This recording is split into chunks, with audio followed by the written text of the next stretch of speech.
Yang kedua adalah anak tangguh anti narkoba dari Fakultas Psikologi. Jika kegiatan kita berjalan dengan lancar, maka insya Allah kegiatan ini akan berakhir pada pukul 15.30 sore.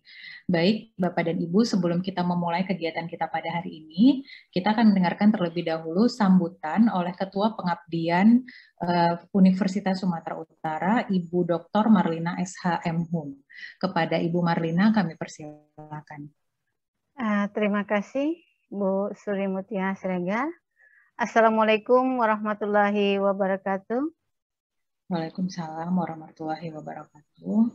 Alhamdulillahirrabbilalamin. Marilah kita sama-sama mengucapkan puji dan syukur kehadiran Allah Subhanahu wa Ta'ala pada hari ini, karena kita masih diberikan kesehatan, kelapangan waktu, sehingga kita bisa bertemu dalam ruang.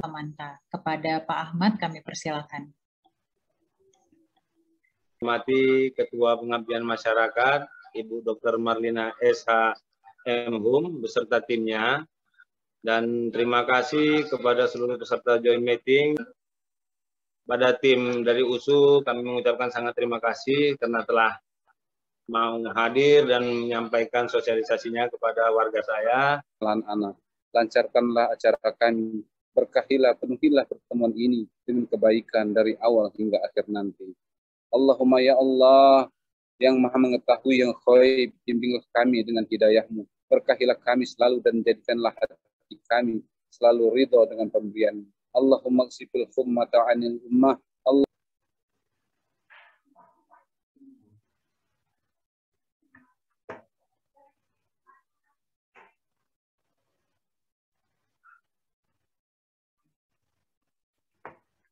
Nampak Ibu?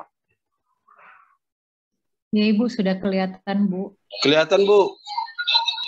Jelas. Justru ya di saya yang nggak kelihatan. Bisa mungkin diulang Bu, share screen-nya. Marlina, sama-sama dosen dari Universitas Sumatera Utara, tapi beda fakultas Bapak Ibu. Jadi kalau Marlina dari fakultas saya hadapi adalah anak-anak sekolah atau anak-anak yang sedang menempuh jenjang perguruan tinggi. Nah, pada hari ini Bapak Ibu kita kan akan membahas mengenai yang pertama mungkin ya perilaku menyimpang pada remaja maupun anak-anak Bapak Ibu biasanya disebabkan oleh adanya ketidakharmonisan hubungan antara anak dan orang tua. Jadi sejauh ini saya praktek kurang lebih sudah 8 tahun ya Bapak. Biasanya kalau ada anak ataupun remaja yang datang ke tempat praktek gitu ya untuk konsultasi mengenai perilaku gitu ya, gangguan perilaku atau tidak semangat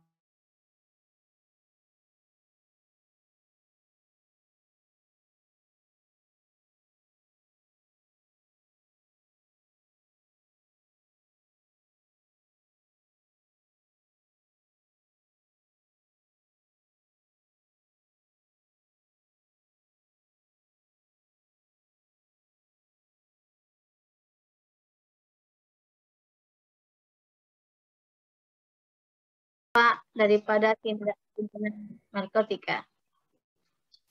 Di dalam materi yang sudah saya sampaikan bahwa anak, berbicara tentang anak adalah seseorang yang belum berusia 18 tahun.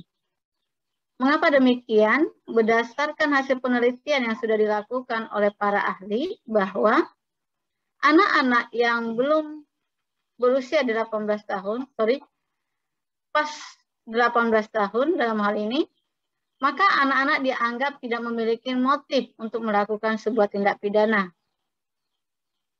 Dan karena dia tidak memiliki motif, sudah pasti dia tidak secara sempurna bisa memahami semua tindakannya. Oleh karena itu, anak harus mendapatkan perlindungan. Nah, itu terkait dengan tumbuh kembang anak, terkait dengan partisipasi anak di dalam mengekspresikan keberadaannya sebagai seorang anak sesuai dengan harkat dan martabatnya.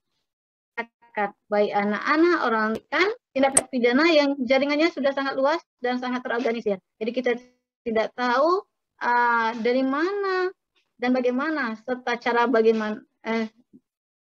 apa yang dia lakukan sehingga semakin maraklah beredarnya tindak pidana narkotika tersebut.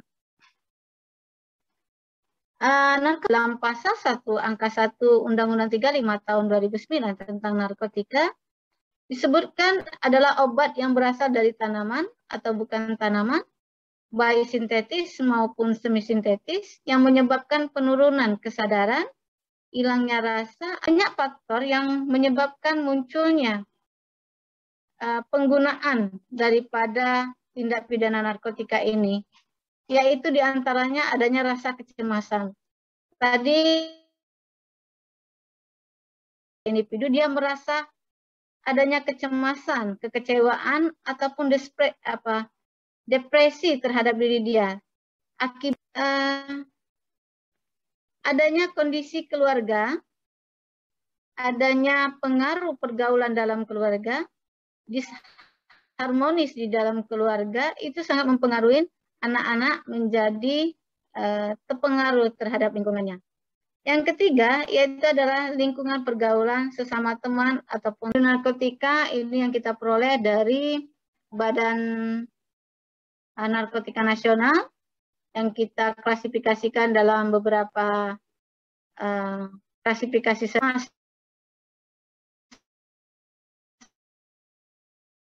dan histeris terhadap heroin.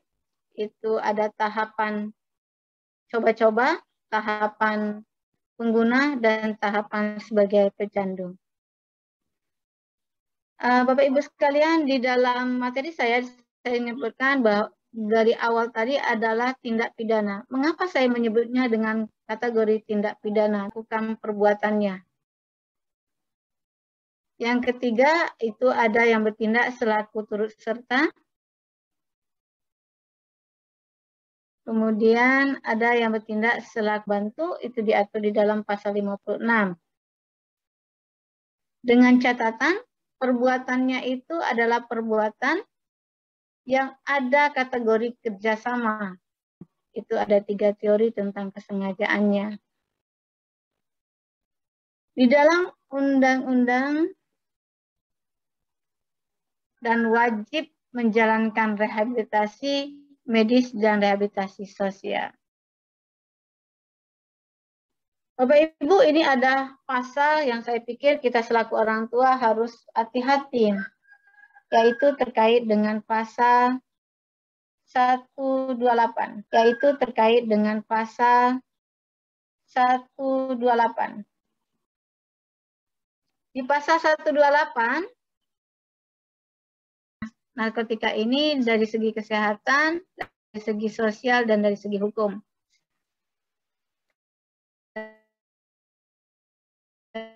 Dari segi kesehatan, jadi mereka yang sudah terkena dengan narkotika ini sangat bahaya sekali jasmani, rohani, dan mentalnya. Secara sosial, ini dan narkotika ini jaringannya sudah go internasional, terorganisir sekali.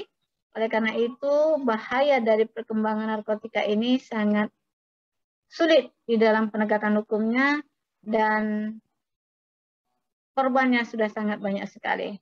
Ada berbagai upaya pencegahan yang bisa dilakukan, yaitu rehabilitasi terhadap anak dengan yang tercandu, kemudian yang